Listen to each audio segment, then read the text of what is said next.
से आपका स्वागत है हमारे इस वीडियो में। और आज मैं आपको बताऊंगी कि हमारे जीवन में क्यों बीमारियां बनी रहती हैं, क्यों समस्याएं बनी रहती हैं। क्योंकि काफ़ी लोग बहुत दिन से समस्याओं में, बीमारियों में फंसे रहते हैं और उन्हें छुटकारा नहीं मिलता।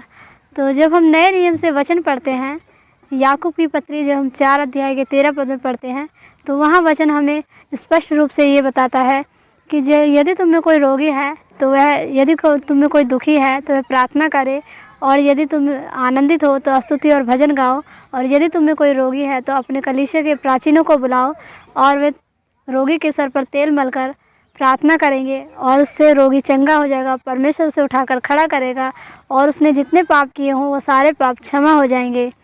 तो यहाँ वचन हमें ये बताता है कि जब हम दुख में होते हैं तो हम अपनी समझ का सहारा लेते हैं। अगर हम उस समय इस वचन को अपने जीवन में हम फॉलो करें, अगर उस समय हम अंगीकार करें, प्रार्थना करें, परमेश्वर के सम्मुख घुटनों पे जाएं, रोएं और गिड़गिड़ाएं, तो समस्याएं जा सकती हैं। लेकिन उस वक्त हमें क्या याद आता है कि हम डॉक्टर के पास जाते हैं, डॉक्टर से दवा कराएंगे, ट्रीटमेंट कराएंगे, इलाज कराएंगे।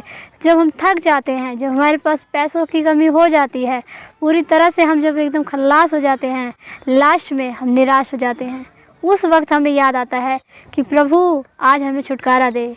यही चीज़ें अगर हमें उस वक्त तुरंत याद आ जाएं तो समस्याएं हमारी जो आज इतनी बड़ी हो जाती हैं वो इतनी बड़ी ना हो। हमें चाहिए कि हम उस वक्त वचन को, जो बताया गया है, उस वचन का पालन करें और प्रार्थना करें। और जब हम रोगी हैं, यानी हम जब बीमार हैं, जब हमारे अंदर बीमारियां हैं, नाना प्रकार की बीमारियां हैं, कैंसर, थायराइड, ब्लड प्रेशर, नाना प्रकार की बीमारियाँ, रसोलियाँ, गाँठें, जो इतनी बड़ी बड़ी बीमारियां हैं, अगर उस वक्त जैसे राजा हिजकिय्याह परमेश्वर के सम्मुख गए और उन्होंने प्रार्थना करी और उनकी समस्या चली गई, तो हम लोगों को भी प्रार्थना करनी है और अपने याजकों को, यानी अपने पास्टरों को अपने घर पर बुलाएं हम, और उनका हम सेवा सत्कार करें और जो हमसे बन पड़े उनकी सेवा करके उनकी इज्जत और आदर से उनकी विदाई करें। तो ऐसा करने से हम परमेश्वर का, क्योंकि परमेश्वर का वचन बताता है कि जो मेरे छोटे से छोटे दास को 1 कटोरा ठंडा पानी पिलाता है तो उसके लिए स्वर्ग में बड़ा प्रतिफल है। यदि आप ऐसा करते हैं तो यहाँ से तो आप बीमारी से छुटकारा पाएंगे और साथ ही परमेश्वर की आशीष और परमेश्वर की सामर्थ्य और परमेश्वर का अनुग्रह आपको स्वर्ग में भी मिलेगा। तो हमें ऐसा करना है, क्योंकि काफ़ी लोग नहीं जानते कि याजकों को अपने घर पर क्यों बुलाएं, किस लिए बुलाएं, क्योंकि उनके जीवन में वचन नहीं होता। आप इस वचन को पढ़िएगा, याकूब की पत्री 4 अध्याय 13 पद, उसको पूरा आप पढ़ लीजिएगा, तब आपको समझ में आएगा कि आपकी समस्याएं क्यों नहीं जा रही हैं। तो हमें ऐसा ही करना है अपने जीवन में।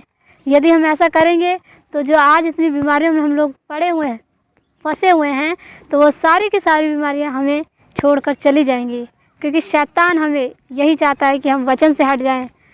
वो अपनी समझ डाल देता है हमारे अंदर, वो हमें बहकाने लगता है। लेकिन हमें, जब हमारे घर में समस्या आती है, जब हमारे घर में बीमारी आती है, तो हमें पहले वचन लेकर बैठें, प्रार्थना करें। यदि आप ऐसा करते हैं तो ऐसा करके आप नोट कर लीजिएगा, आपकी समस्या पूरी 100% में गारंटी लेती हूँ जा सकती है, यदि आप ऐसा करेंगे। तो इस वीडियो में, इस वचन में आपको यही बताना चाहूँगी कि क्यों हमारी समस्याएँ नहीं जा रही हैं। समस्याएँ इसीलिए नहीं जा रही हैं, अगर जब आप, जैसा मैंने आपको बताया है, वचन को लेकर अगर आप बैठते हैं तो आपकी समस्या जा सकती हैं, पूरी रीति से जा सकती हैं, अगर हम वचन का पालन करते हैं। ये वचन यूं ही नहीं लिख दिया है, ये वचन लिखा है हमें मानने के लिए, अपने जीवन में लागू करने के लिए। ये वचन ही परमेश्वर है। जिस दिन से हम परमेश्वर को अपने हृदय में बैठा लेंगे, वचन को बैठा लेंगे, उसी दिन आप जान लेंगे कि हाँ, समस्याएं कैसे चली जाती हैं। तो आप निराश मत होइए, वचन में बने रहिए, प्रार्थना कीजिए और आपकी जितनी भी समस्याएँ हैं उन्हें छोटा समझ लीजिए। क्योंकि शैतान हमारे अंदर नेगेटिव विचार डालता है, वो कभी नहीं चाहता कि हम पॉजिटिव सोचें।